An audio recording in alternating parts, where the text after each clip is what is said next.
Hey guys, welcome. We'll get started here at 8:30. We got about another minute. Let a few folks join on. Let me know for sure that you can hear me.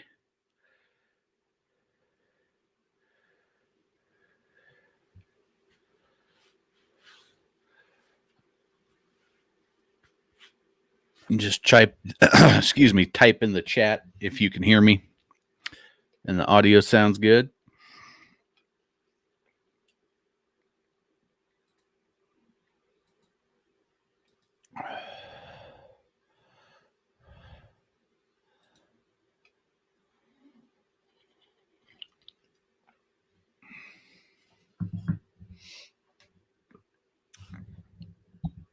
Perfect. Thanks, Scott. Thanks, Brock.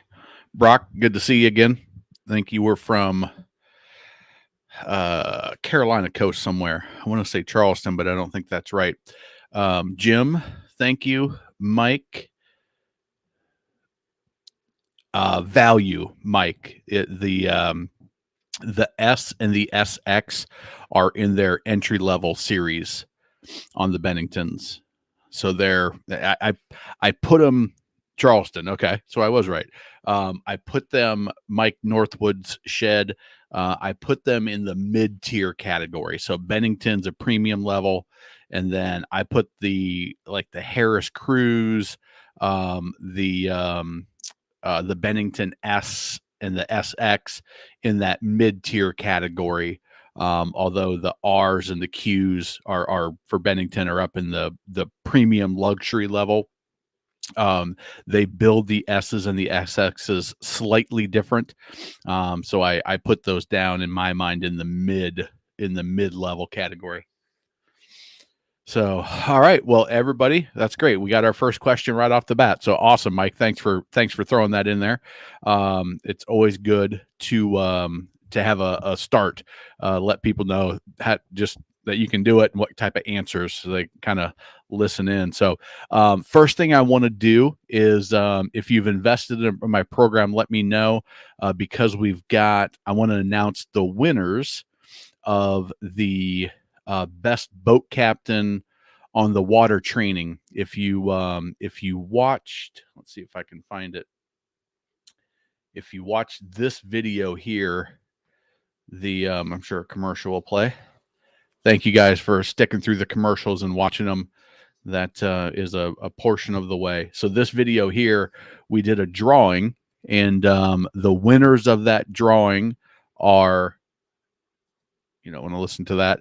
The winners of the drawing, if you got a question, go ahead and throw them in there. Mike, thank you for investing in the program. They've all got the money back guarantee. I know you'll get a ton of value. But the winners, if you guys happen to be on and you don't have access to your program yet, let me know. For the love of the shave, you had access for a day or two, but I just sent you another email this afternoon. Papa Duke's, Florida, I think has access. Patrick Hall, I still haven't been able to get in touch with Patrick, so hopefully the comment will tag him and he'll catch this. Patrick Riddlam should have access. I think I saw him sign in. And David Ingram, I haven't heard from you yet with your email address, so I do need your email. For the love of the shave, gotcha. You should have access. If you don't, check your emails, check your spam folder. Papa Duke's, I'm pretty sure you've got access. Patrick Hall, I've sent you the access. Patrick Riddlam, I think you've had access. And David Ingram, those are the YouTube names, and you'll see them all right here. I tagged everybody here, so hopefully if you're not on today, hopefully that you see this video, or I put it on a couple different videos, and I put it on if I see your name come up, I'll comment on them because I want to make sure that you guys get access, because that was a drawing. This, if you haven't seen this video, you should definitely check this video out. And I would love for this video to be shared. I think I'm going to remake it and try to get it down even tighter to under 7 minutes. But the basic rules of the road, the basic rules of boating, what you need to know in a short time period, a lot of valuable information. and it's something that I think every boater should watch that video for sure. It's in my mind, there's nothing else out there like it, and it's a pretty darn good video as it is. I think I can make it a little bit better, and I think I can do it in an even shorter period. So, what does it mean on a sales agreement? 21 content. So that would be here's probably what happened, Mike, and I'm not 100%, so I would ask the dealer as well. But 2021 content means that the model is built to 2021 specs. So the upholstery, the helm, the seating are all what you would find on a 2021, even though they're going to model year at 2022. So here's what happened in my mind is they built the boat, or they started it down the production line in probably June, July, maybe even early August, and it was going to be a 2021, but they had to stop because they didn't have something. So they didn't have a bimini top, or they didn't have a a motor, and so they couldn't finish it up off the production line until after they switched over the models year to 2022. But they might have some 2022 changes to the upholstery. Maybe they put a new stereo in instead of a Fusion, they put a JL audio, or vice versa. And so they're saying it's going to be the 2021 stuff, but we're gonna say it's a 2022 because they name everything. The model year changes in August, so at the first part of August, anything that comes off the production line, or maybe it starts down the production line the 1st of August, will be a 2022. But because of the supply chain issues, because of models that are done, but they don't have a motor, or they don't have something to complete it, that's probably what's going on. So to me, it's not a huge deal. There's typically only minor changes.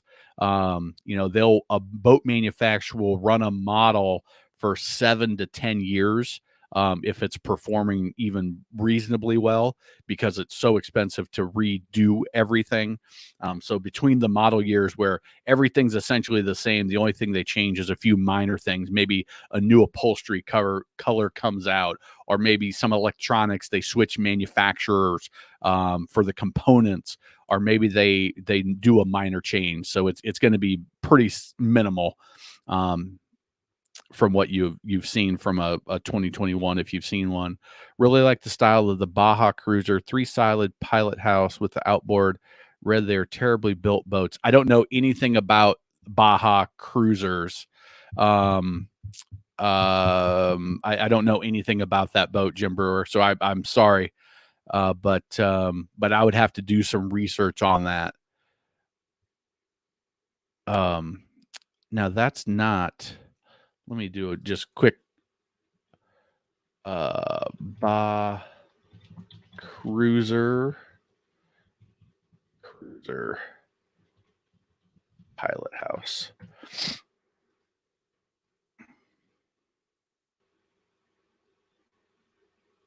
All right. So first of all, it looks like they're not making these anymore. So that's that's something to consider. I would need, this is a boat that I know zero about it, and I would really have to dive in. The fact that they're not building them anymore. This is an 03 that pulled up. I don't know when they stopped building them.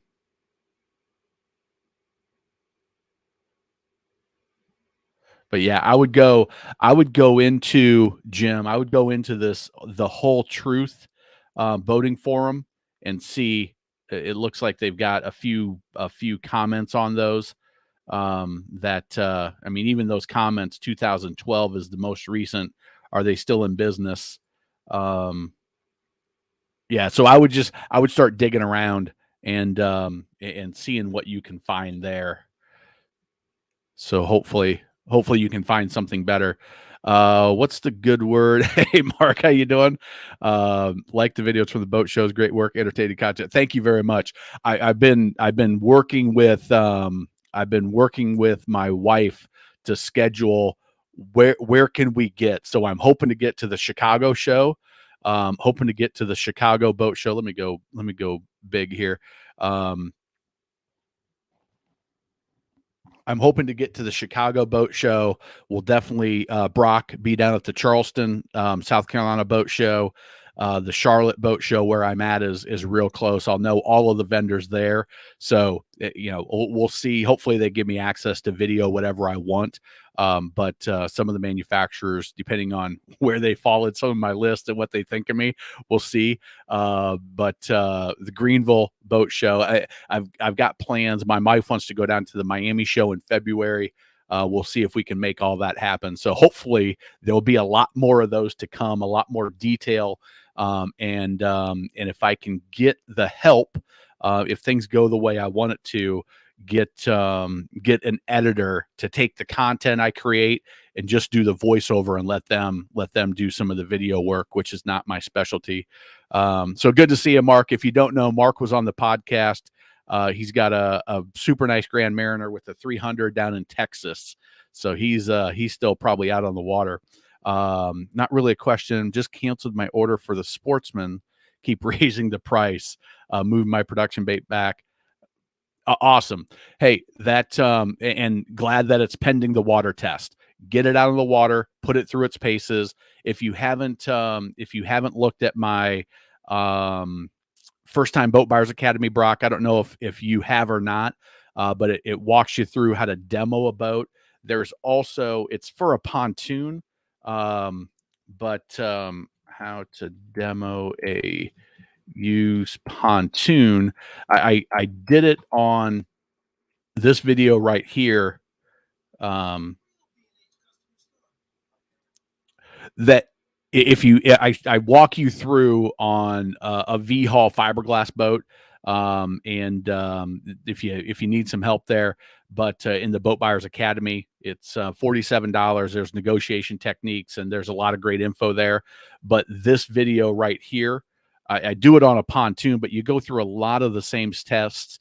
Just make sure that you run all the live wells, run all your water pumps, check any seacocks. I don't know what the 247 Masters has, but there's probably some seacocks that you want to check.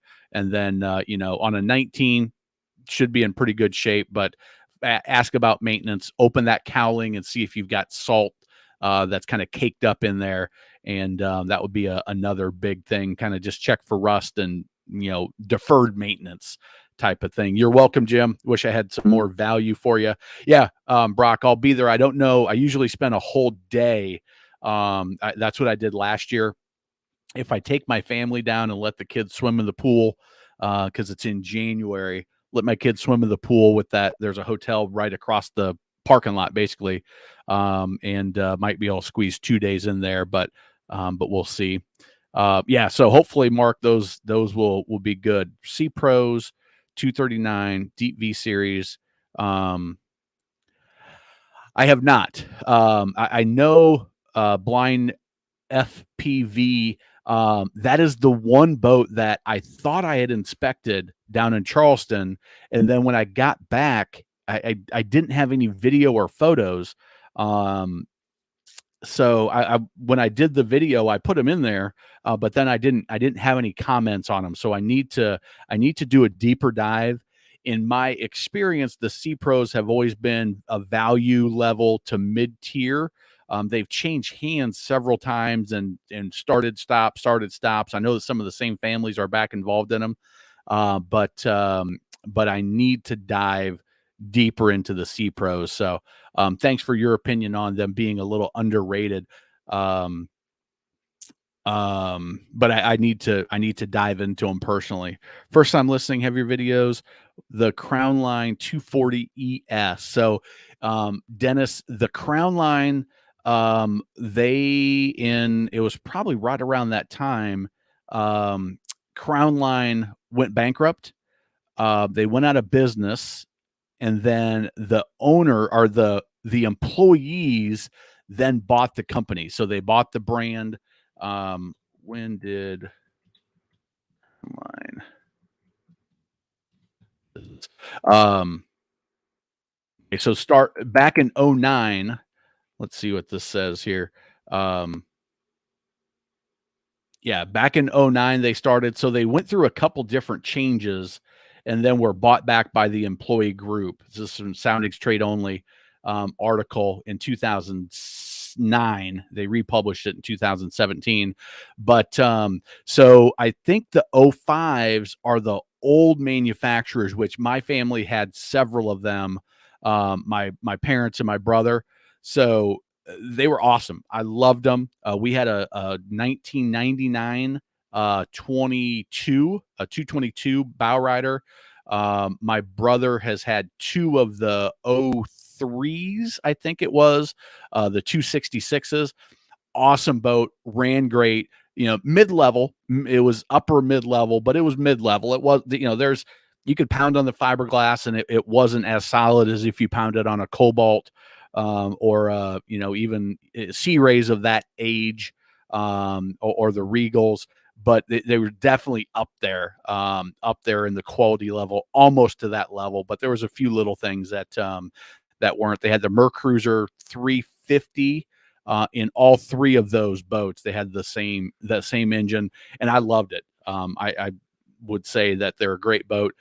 Now, here's the thing to think about is on a used boat, if you're talking, I'm looking to buy an '05 Crown Line, what I just said is somewhat valuable, but it's a used boat. So what's more valuable is how well has this boat that you're looking at been taken care of? Because that's what really matters is how well has the boat you're looking at been taken care of? Because I've said this before on other videos is and other Q&A sessions like this is I would buy a bayliner that's been well taken care of over a Cobalt that hasn't been well taken care of. And if you've watched any of my stuff, Cobalt is way up here. Bayliner is a value boat. They don't spend as much money on the quality and the construction and the hull, but I would buy a used Bayliner that's been well taken care of, mechanically waxed, washed, cleaned over a Cobalt that hasn't been well taken care of. So that's the part you need to focus on is because it's a 16-year-old boat, and if it was gonna break, it would be and if it was cheaply made. So what differentiates in my mind a premium level versus a value is, hey, they don't build it as well. But after 15 years or 16 years, it's how well did they take care of it? Because if it was gonna break, I'm gonna see, oh, this little plastic piece broke. Oh, there's stress cracks in the hulls, and I can see that there's some issues. That's fine. That's going to be easily noticeable. But what's important is how well they take care of the engine. Is there mold and mildew that's been started? Is the bilge compartment dirty and disgusting and greasy, which maybe something bad has happened? Did they not winterize it when they should have? And that's the kind of stuff we talk about in the First Time Boat Buyer Academy. We talk about it all in the how to buy a used bow rider, how to buy a used deck boat videos that are on the channel that are like 30 minutes long. And Dennis, if you haven't watched those, you'll want to, and you probably have since you've been first time listening, have your videos, so you're good there. So hopefully that's helpful. But I loved our Crown Lines, man. I had a lot of good times on those. It was a fast running boat. The 222 would run about 55.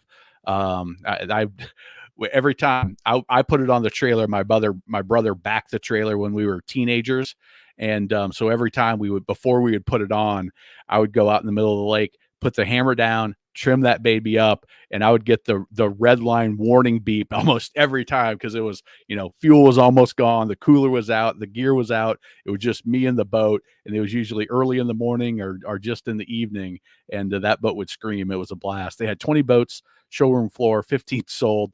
Had the choice of two. We'd done our homework on this one. 2021 was 10,000 less. Yeah, that's awesome. So I'm guessing, Mike, that's exactly what it was. That it came in and it was, it rolled off the line after that August date, and that's awesome that you were able to get that discount, because price of boats is still going up, price of raw materials is still going up, and yeah. So, blind FPV, you'll spec wise, you got to dive a little bit deeper than just the specs. You'll want to take a look under the compartments and in the hatches, and look at the fine details, because I just, somebody made a comment on, I think it was the center console video, about he bought a Sea Fox, and he said Sea Fox is the biggest POS I've ever seen. I spent $100,000 on this boat. And I said, hey, and don't just say it's a POS, give us some specifics of what was wrong, so that other people searching for boats like this can know what to look for. So he looked at this boat, and he was looking at a Sea Hunt as well, which is, I think Sea Hunt does a nice job. Um, all of the details, he was talking about wiring not working right, issues with the steering, screws coming out. He had to go through and put Loctite on a bunch of stuff. The screws were coming undone. Those are the little details that you can't see. Shiny boat on the showroom floor, shiny boat on the showroom floor. If you're newer to boating, you may not know where to look or what to look for. It's why I try to do the videos that I did on the best and worst, is to show some of the little things that that you may not think about. So, but again, I need to dive into the Sea Pros more. I know a dealer locally that carries them, and he's got nothing but great things to say about them. They don't have a ton of warranty claims, it sounds like, but I need to dive into them more myself. So, first time pontoon buyer looking at a veranda, low time price, NADA shows boat motor 63, be this far off. 45 seems really low for that boat, especially if it's got a trailer. 63, you know, it Raymond, it depends. Yes, NADA could certainly be that far off, especially right now. There is, just the market is keep going up, up, up. NADA is taking historical data, so they're trying to figure that out. But the fact that low retail shows 63, so that means average retail is going to be about 70 something. High retail is going to be 80. That's way too much for that boat. Even high retail at 75, that seems too high for that boat. I don't know exactly what model it is or what length it is, but 45 also seems on the low side. So to me, that could be a red flag. I would check hours, check condition. Is it saltwater? If it's a saltwater boat, knock 10% off the top. It'll say that if you look at an actual NADA book, they're about this thick. It's like, flipping through a New York City phone book back in, 1980. It's huge. And on the very first couple of pages, it says saltwater boat, deduct 10 to 15% from the values. So there's a lot that go into it, the options. And also, if you did, Raymond, if you did the NADA guides and you checked all the boxes of the option, you're double counting. So you're inflating your value on NADA. Here's the way I look at it when I'm doing NADA. So go to NADA, and in the options, only select the options that are really add-ons. So here's what I mean by that. On a pontoon, it's got a bimini top, right? Every pontoon has a bimini top that's sold. So if you put that as an option, you're inflating it, because what NADA does is they average all of the sales for that boat based on the data that they get reported to them from participating dealers. So dealers say, I sold a veranda 22, whatever veranda models are, with a 150, and then they give the value. I sold a 150 Yamaha for this much. I sold a 22-foot pontoon trailer for a tri-toon for this much. So the options that you need to include, if it's a tri-toon, include that. That's a legitimate. Bimini top, they've all got a Bimini. Stereo, they've all got a Bimini. Ski tow bar, if it's got a 150, they all have a ski tow bar. You're not, nobody's ordering a pontoon with a 150 without a ski tow bar. It's just, there might be a handful, but for the most part, they're, so you could be double dipping in a negative sense as a seller. Yeah, I might do that and try to inflate the value and say it's a $63,000 pontoon, but I'm selling it for 45. But if you're building it, don't do that and try to pick the options. Canvas cover. Every veranda delivered has a canvas cover. Those are the types of things, and so you can get a more accurate value. But yeah, something seems fishy there. The other thing I would do is just go to Boat Trader and do a nationwide search. So all the U.S., don't put any zip code parameters in. 2019 veranda with a 150, and see what those prices are. And, know that they're probably asking a little bit more than what they would take for it, and get your sense there. And again, in the First Time Boat Buyer Academy, we talk about negotiation techniques that work even today. But the red flag to me is, okay, why is it so low? And is there something wrong with the boat? Is it a scam? Is there something else going on here that you need to think about? Be my first boat. Boats for me. Teleco, one owner, carry well, 200. Haven't. Yeah, that's perfect. Inspected and the lake test should show. I love Teleco. Dennis, my in-laws have a place on Lake Loudon, so we're, I don't know, maybe a mile from Calhoun's restaurant, right there at the little cut through under the bridge. So I love that lake, man. It's a beautiful, beautiful, clean lake. So yeah, if you've done those things, Dennis, you're on the right path. And it sounds like if they passed all your inspections, sounds like you got a good one. Mike, you're very welcome. No, you can just call me Matt, Captain Matt. Just, it's more fun to say when I do my stuff. Paper stuff can be like, yeah. But again, that's why, and even like I was saying about Crown Line, even reputations in the industry for brands go out of business and bought up all the time. So, C-Pro, C-Fox, all of those have gone through ownership changes. Crown Line has. Chris Craft has gone through ups and downs over its long storied history. There's a lot of manufacturers that certain model years, they were great. Look at Bennington and look at Barletta. Bennington got bought out by Polaris 3 years ago. Cobalt got bought out by Malibu.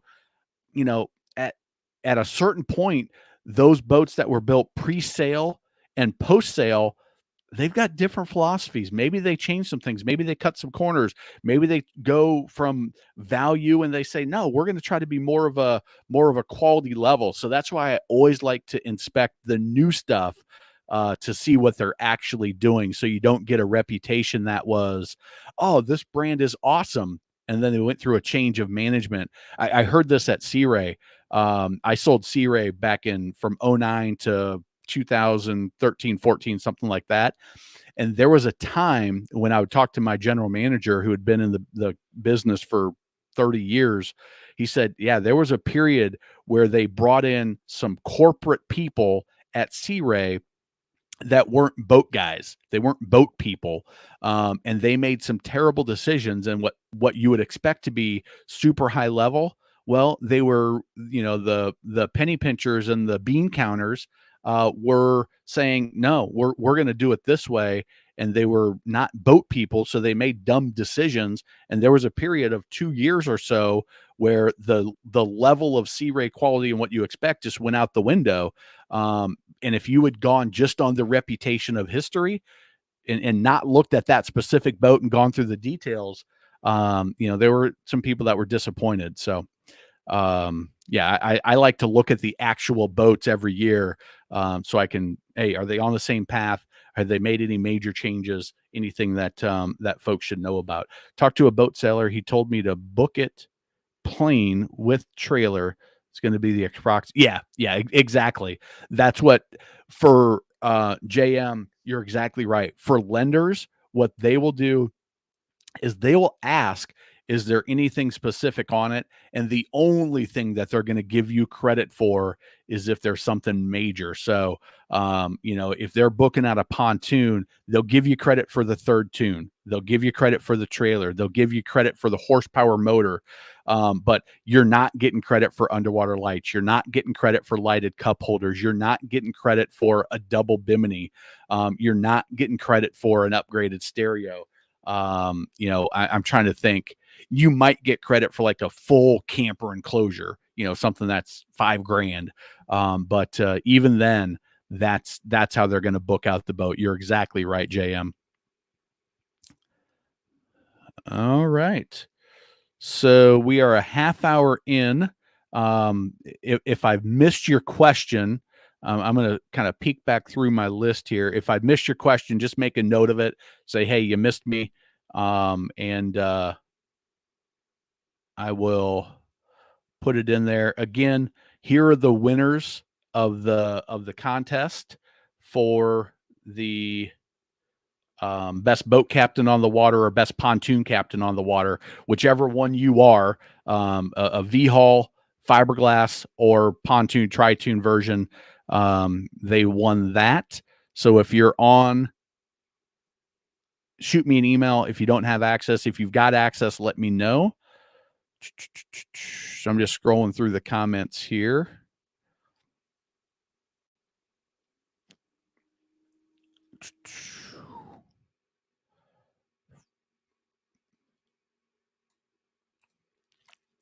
Will boat show season flush more used inventory to the market? Raymond, typically, yes. Typically, what happens is you go to the boat show and you say, I'm upgrading and I've got my 2010. I'm going to buy a 2021, and the dealer now has a new piece of inventory. But here's what's going to happen is because there's no new boat inventory, what's going to happen is I'm going to come in and I'm going to say, I want to trade my 2010. Okay, we'll have to order a 2022 or a 2023. And the seller's going to say, well, I don't want to go a year without my boat. I know there's delays in getting delivery. So I'm going to hold on to my boat. You give me the value so we can work the base numbers. The lender can approve me if I'm financing.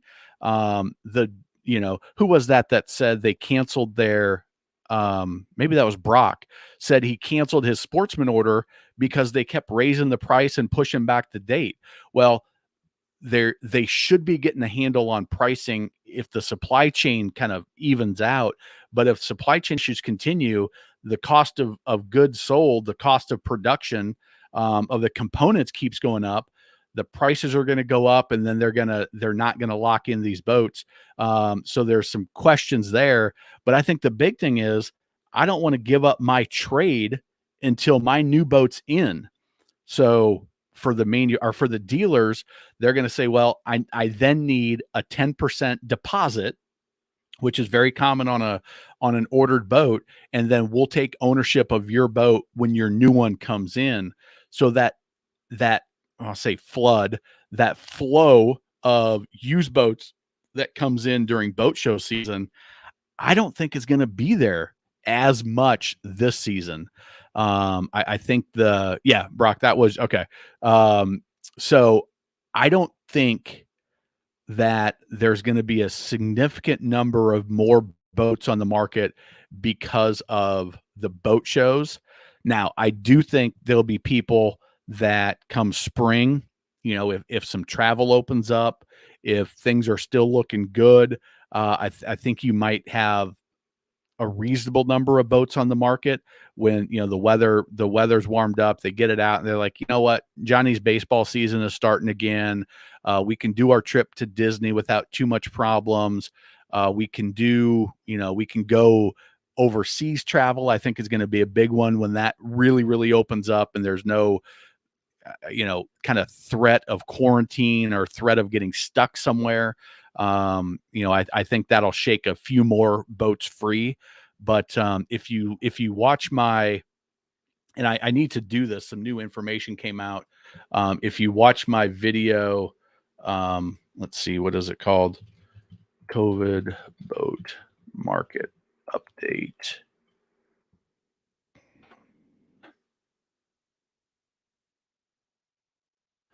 Um, yeah, this one right here. If you watch this video, I kind of go into detail of what I expect, and there's a lot of information. Yeah, that's the main question that um the market would be flooded with all these COVID boat buyers. Like that's the question. Is that going to be true? And my answer, spoiler alert, is I don't think so. But you can watch that. It's 40 minutes of here's why I come to that ultimate conclusion. And the specific question about during boat show season is I because of they're ordering a boat, they're not buying an inventory boat, so therefore their trade doesn't come available until their inventory boat comes in. So okay, good. So you saw that one. Um, so I need to do another one. I just saw some more data come out. There was in the powerboat segment for what was it? October. The October numbers came out just the other day, or maybe it was September. But there were segments that were down 20 to 40% of units sold from 2020 to 2021, and it's because they can't build them. They don't have the motors, they don't have the windshield, they don't have the upholstery, they don't have whatever. And so the market's so hot, and yes, dealers are selling, but they're selling ordered boat slots. But these are the manufacturer numbers, manufacturer boats delivered at the dealer and then registered with the states, and they're not registering with the states because they haven't been able to build them fast enough, because they're not able to deliver them to the dealers fast enough. And so it's a really interesting time. And I hope it keeps up, because I hope the economy keeps up with everything and nothing really weird happens. But that's above my knowledge level. I don't have that kind of thought. Yeah, mine went up. So this is Brock. He was looking at a 247 Masters by Sportsman, so a center console fishing boat. Mine went up 5% effective January 1st, and then it would more than likely go up again in April. My production date got pushed from May to July, so it could go up again. So, all right. So here's what happened. He put down a deposit. It should be in normal times, it's a refundable deposit, right? Or I'm sorry, a non-refundable deposit, because hey, if I'm going to order this boat custom for you, if you do something weird, like you order you know, some goofy option, then it's going to be non-refundable. Now, because the pricing changes, I think most dealers are saying, hey, there's a level of uncertainty here. We're going to make this refundable, but we want some money up front to know that we're good to go. And then the prices go up as the production gets pushed out, and there's a lot of questions, and there's probably more people like Brock that are dropping out. And fortunately, I guess for the dealers, is there's somebody swooping in and saying, "Oh, I'll take that. I'll take that production spot, and that price seems great." Where Brock is saying, "Well, that price it's gone up. On a $100,000 boat, that price just went up $5,000 because my production date got pushed back. So now it's more expensive, and I don't get it as soon." So it's just a weird. Plus, interest rates went up on new boats, 0.75%. Decided to save, buy slightly used. Yeah. So, okay. And Brock says his deposit was refunded. And he put the deposit down in August of 2021. So 3 months ago, his date got pushed back multiple times, and his price went up in a period of 3 months. So it's interesting. It's interesting. But I'm glad that the deposit was refunded. I always say, the dealer is one of the most important things. Once you figure out the style, and once you figure out what category you want to be in, are you a premium buyer, a mid-tier buyer, or a value buyer? The next biggest thing is not necessarily the manufacturer, but the dealer, because there are some dealers, I assure you, that are keeping some deposits or a portion of deposits because, you know, it's not the right way to do business, but I'm sure there's some that are. There's other dealers I'm sure that are just, hey, because of the situation, we're refunding it with no hassle, no question, in my mind, the way it should be. But each dealer is going to handle that differently. And I haven't asked this, but what manufacturers are recommending, requiring, if anything, because that's the dealer's money that goes in the dealer's pocket, and the dealer pays for their boat when it's delivered and it rolls off the production line. That's when the dealer has to put it on their line of credit or pay cash, depending on what they got.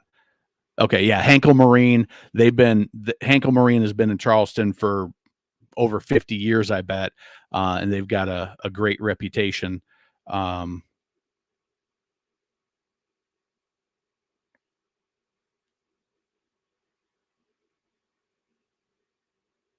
it's just Sportsman not working with the dealers.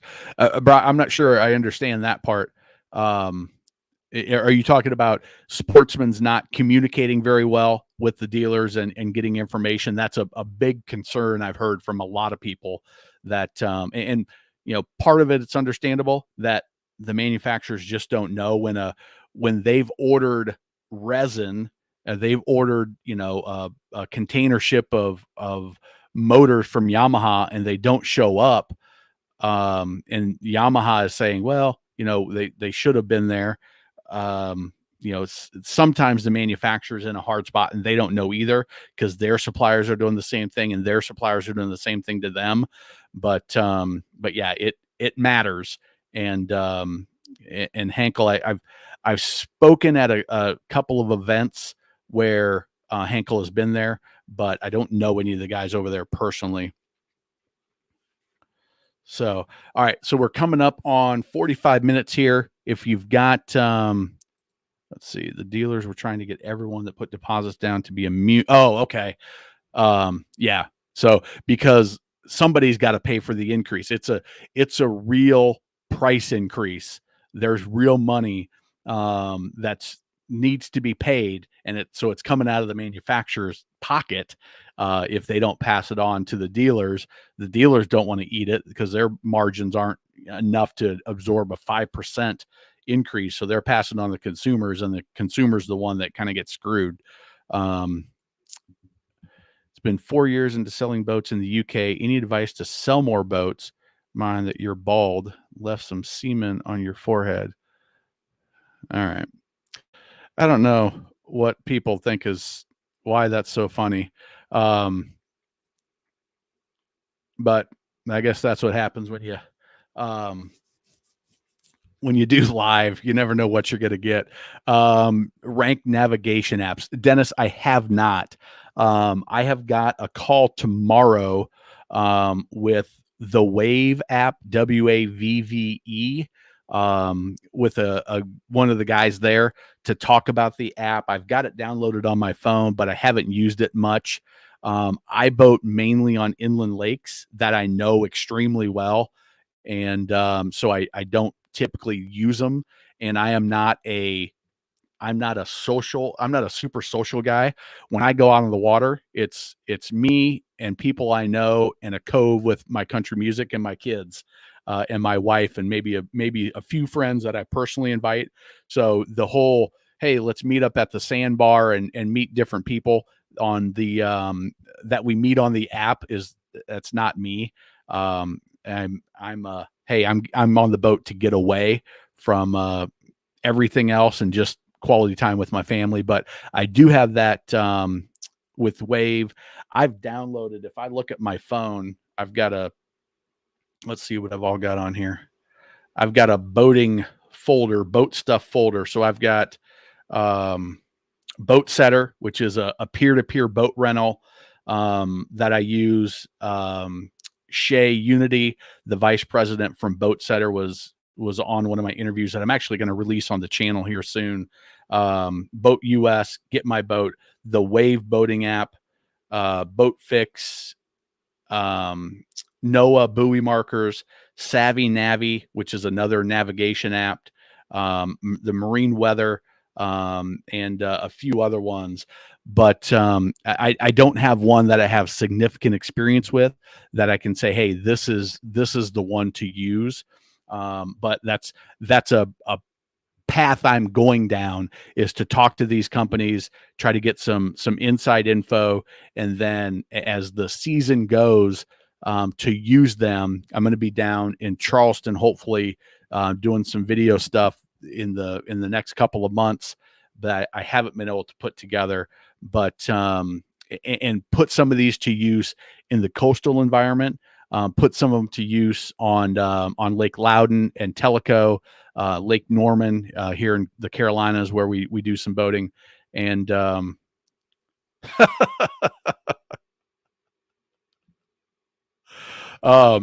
yes, that the getting lost on a new body of water, I think it's super valuable to have that stuff. I tend to not boat on new bodies of water. I'm pretty boring when it comes to where I get out. If I'm it's either Lake of the Ozarks, which I've been boating on since I was 5 years old, Tellico or Loudon, which I've now been on with my in-laws. Bought a place there 3 or 4 years ago, and I, it's a pretty easy lake to get around on, or Lake Norman or Lake Wiley, where I've lived here since '97. Mountain Island, all lakes that are easy enough to get around. So I would check out the Savvy Navi and check out Wave. Now, here's the thing: is they all are going to try to sell you a subscription. Okay. So the other thing that you can do is, if you've got cell signal, is you can go to just your Google Maps, or maybe I think it's Google Maps or Apple Maps, and put it on boating.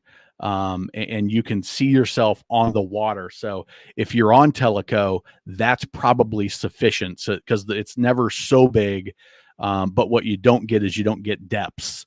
And there's a handful of places where that could be problematic, but it's marked pretty well. So yeah, Dennis, definitely stay in touch. If you see this face at Calhoun's, say hey for sure. Not Matthew Smith. What are the things to look for when buying a boat, bearing in mind All right.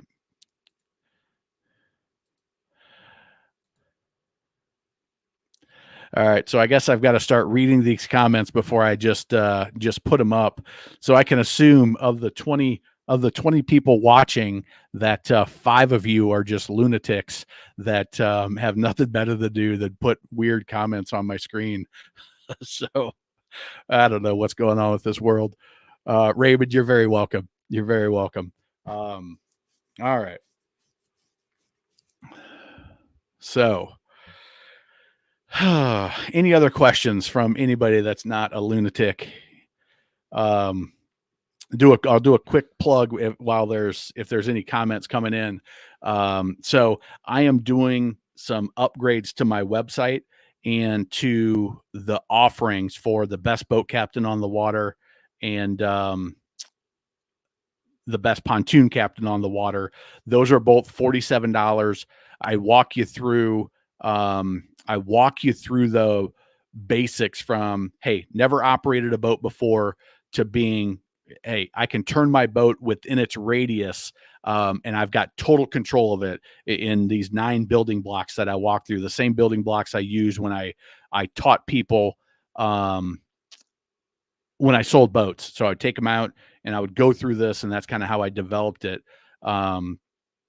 So that's where that's going. And that's where I'm going to be focusing a lot of my effort on the website. The First Time Boat Buyers Academy, if you're looking to buy a boat, is a fantastic program to take you from, hey, honey, we should buy a boat, to making sure you choose the right one, making sure if you're buying new or used that you go down the right path and you expect the right things, how to negotiate, which will pay for this is again $47. It'll pay for itself many, many times over, not only in the knowledge and saving you an expensive mistake, but also saving you actual money when you find the right boat. It's a great program. And they all come with the guarantee. For whatever reason you say, hey, I didn't like it, you terrible, you were annoying, I didn't think it was good information, you get your refund and no questions asked. Okay, so Lee, hybrid boat's a good first boat to buy. I don't know.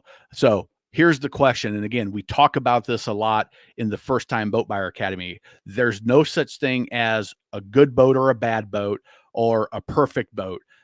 They just don't exist. It all depends on your situation. So what do you want to do? Who do you want to do it with? Where are you going to do it? And what's your budget? So those are the questions that you need to think about. And the way I talk about it in the First Time Boat Buyer Academy is what does 80% of your time on the water look like? What do you think you're going to be doing? Are you going to be fishing? If you're going to be fishing, are you going to be fishing inshore? Are you going to be fishing near shore? Are you going to be fishing offshore? Are you going to be fishing by yourself? Or are you going to be fishing with 70 of your best buddies or 80 of your best buddies? Are you going to be out with your kids? Do you want to do some tubing? Are you single and you want to do some partying and you want to have, you want this to be your raft boat or your sandbar boat? Those are all the things that you want to think about. And then as you're thinking about them, actually go to the areas that you're going to boat if you're a first time buyer. And here's what I'm going to recommend. And we talk about this in the First Time Boat Buyer Academy. Go to the docks of your local marinas, your local boat ramps, and the local dealers, and just talk to them about, hey, tell me about the water. Is it, are you in a place like Charleston where Brock is, where, hey, there's some hybrid boats that are fantastic. But if you want to get up in the skinny water and do some fishing up in the creeks, a hybrid boat's not a good option. If you want to go offshore, a hybrid boat's not the best option. It depends on all those things. So if you want to give me some more specifics of those questions, what do you want to do? Who do you want to do it with? Where are you going to do it? And what's your budget? Then I can give you a little bit better answer. And again, that First Time Boat Buyers Academy, it's $47. And with the negotiation, you'll get a lot of value in addition to saving money on that negotiation. So Lee, I'll get back to you. I saw your first answer come in, but tell me a little bit more than just where you're at. Who do you think makes the best boat cover? So Brock, here's my recommendation is go to a local canvas guy, have it custom made for your boat, especially if it's got a T-top. I assume, what'd you say, it was a 247?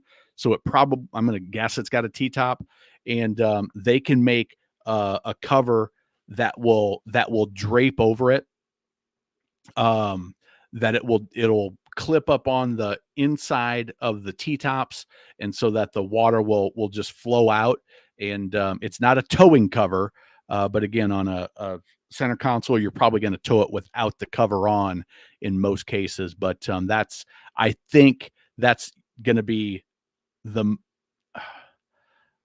not necessarily the cheapest, but the best value, where this is going to be a well-built cover. It's customized to your boat. If you've got a trolling motor, if you've got a T-top, if you've got any extras, that rod holders, rocket launchers that are going to rub somewhere, they're going to get it built so that it's protected in all the right spots.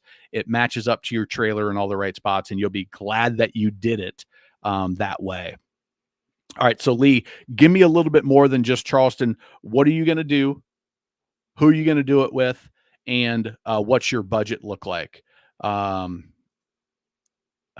good to see you again. Strange, the deal hasn't talked finance. Just got the word the dealer got the VIN, so should be loading on a truck soon.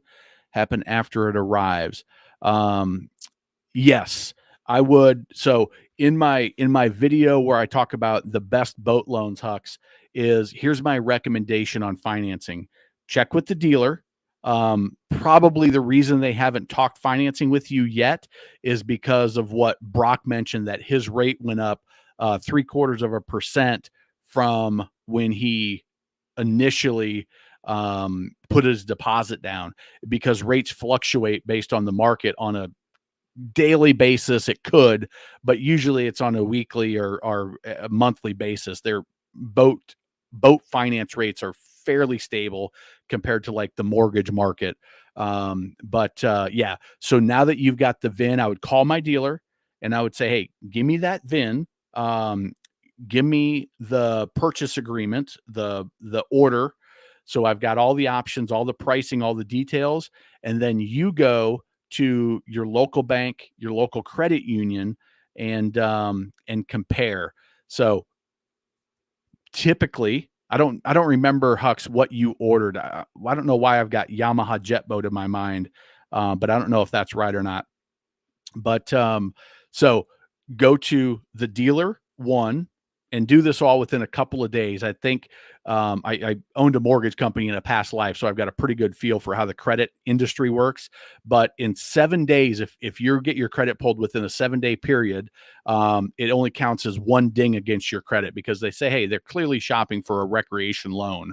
So you can have the dealer pull, you can have another marine lender where you go direct, where you have your checking account, and maybe with the local credit union. Although local credit unions are best if you're buying a used boat, and so, but you can still check with them, and then go with the one that makes the most sense. But you should be doing that now, because if they just got the VIN, should be on the truck, they're going to have to rig it depending on what you got. Could be, if it's a Yamaha jet boat, it could be within 2 days it's rigged and ready to go. If it's a pontoon or a center console where they might have to put some electronics in, they might have to hang the engine, depending on what the level is, put the bimini top on. It may take a couple of days to a week to get that done. That's if the boat is in full ready to go condition when they get it, and not what I've heard some dealers say is the boat shows up and it's missing a prop. I had a guy say that he was missing the prop on his boat, and it's been a month since it's arrived at the dealer, and they don't have a prop to put on it. So, but I would get on that now. Okay, so going to go offshore part-time commercial fishing, charter fishing, and fishing my son. So Lee, you're a licensed captain, and you're going to be taking people out charter fishing. I think that's what I'm getting. My budget 50 to 250,000. Okay, so that's a pretty huge range of budget. So here's what I'm gonna say is offshore fishing. If you're doing a charter fishing and you're going offshore, so that means you're gonna have yourself and 4 people. So let's say you've got your 6-pack, you've got your captain's license, and it's your 6-pack. So you're gonna have 7 people max on your boat. That you're gonna need a pretty sizable boat, 20. I'm gonna say 25 to 30 for that number of people. And so if you're gonna charter, I don't think I would go with a hybrid. I think I would go with a full offshore boat, because if you're going to charter offshore, you want that extra depth. If you've got people that aren't used to fishing, and they're out on the open ocean with you, and you're 20, 30, 50 miles offshore, I'm going to want a deeper boat with higher gunnels. I'm going to want, if I'm running offshore with people that aren't used to being out there, I'm going to want a good dead rise, like on a regulator or something like that, something that's really going to cut through the chop. And okay, so you've got your 6-pack, so you can be up to 7 people. And let's say you got a crew, you got somebody else, a helper with you to bait and stuff. So now you're 6, 7, 8. So I would tend to think um, a bigger, deeper boat than a hybrid. I'm With that said, Lee, I'm not an offshore fisherman, so I don't know at what point and you can control this a little bit as well. You can control this with your, um, you can control this with your marketing and who you're bringing in and who you're accepting on clients, and say, hey, I've got my first charter boat. I'm going to get a 25-foot hybrid, but I'm going to stay more near shore and inshore. So I think you really need to think about that. How many people you're going to put on in this charter? What's safe as a captain? As a six-pack captain, you know the rules of the road, but have you been out running a boat with people that aren't boaters, that aren't fishermen? Have you been out in some, reasonable conditions, but not perfectly calm? What are you going to be comfortable with putting them in? But in my mind, I'm thinking definitely a deeper and definitely bigger to be more comfortable. So, but and if you're not sure, Lee, if you're not sure, I assume if you've got your captain's license and you're going to be doing charter stuff, that you probably have some experience doing this, so you might have a better sense than I do on what the right boat is for the type of charter fishing that you're hoping to do. If you don't have that, here's what I would recommend: is going to Boat Setter, and go out and get a 25-foot, a 50 to a $250,000 budget. You can really get whatever you want, even if you go on the high big end. You just go pre-owned and you're going to be fine within that budget. But maybe go out there and see, put six people on it, run out there and see, okay, how does this fish? How does this work before you invest in that boat and make that investment right now in today's market. So hopefully that's helpful. Hux, you're very welcome. And awesome. I hope your boat shows up very, very soon. Seakeeper. Lee, I just did a video on the Seakeeper that came out earlier today. So go to the channel and go to the latest video, and you will see that. Let me see if I can pull it up. I was very, very impressed with the Seakeeper. So it's this one right here. More comfort.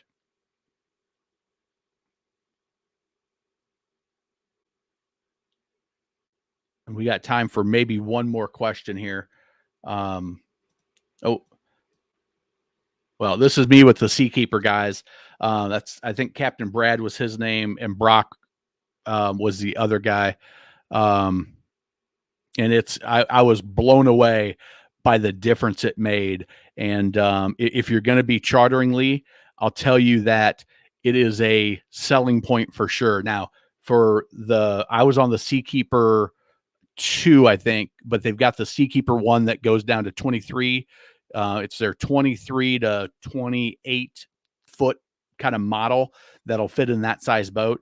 And it would be a huge asset as a charter guy to put people that aren't used to being on the water and not having to worry about seasickness as much, not having to worry about safety as much.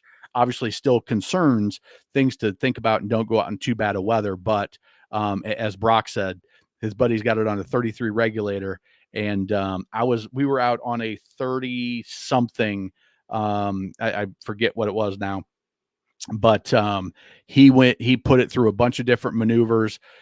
He did a couple things, a couple donuts, sat down in the middle of it, and it started rocking. He turned the switch, and that baby just leveled right out. It was incredible. So hopefully that's helpful for you. Lee, let's see. Hardtop, thinking of going. Yeah, it's I think just ask around. If I don't know if you're at a marina, you got your bass boat in the garage. So if you walk Patriots Point, just if you walk the docks there and talk to some people, I think that's where the boat club, Freedom Boat Club's out of there. And I think that you'll get the name of a couple of good canvas guys. I don't know I don't know anybody specifically in canvas in Charleston. Scott Castleman is the local guy I used here in Charlotte, but he drove around with a horse trailer that had all his sewing stuff and all his rolls in it. He would roll right up to your dock. He would sew it up in a day, and you had a perfect fit. It's who I recommended all my clients go to. Okay. Lee, you're very welcome. You're very welcome. I'm glad you caught me because I am going to cut it right here. Thank you guys for joining me again. Had another great time. If you do want to invest and get a little bit more, you certainly can. The First Time Boat Buyers Academy, boatbuyerssecretweapon.com/academy. And then the best boat captain on the water. I legitimately, this is better for a pleasure boater that, here's what I'll say is, and Lee, you can kind of back me up on this. You've got your 6-pack. You don't learn, even in the captain's license course, you don't learn how to operate your boat effectively. You learn the rules of the road. You learn the theory of how to do it, why it does different things. But this course, I take you through step by step on how actually to put the controls in your boat and how to learn how to handle your boat so you can go from never run a boat to, within a very short period of time, having total control and being able to spin your boat in the radius of the boat, both directions. And then there's more on top of that. But it's $47 right now. I anticipate as I roll out the new website and everything, will probably increase the price to the full 97 that I've sold it for. But I've discounted it as I was getting started to get some testimonials, make sure that everybody was blown away by the value. But this program is incredible. And there's a pontoon version, and there is a single engine V-Haul version. The twin engine version is in the works. And so you can check that out at boatbuyerssecretweapon.com/captain.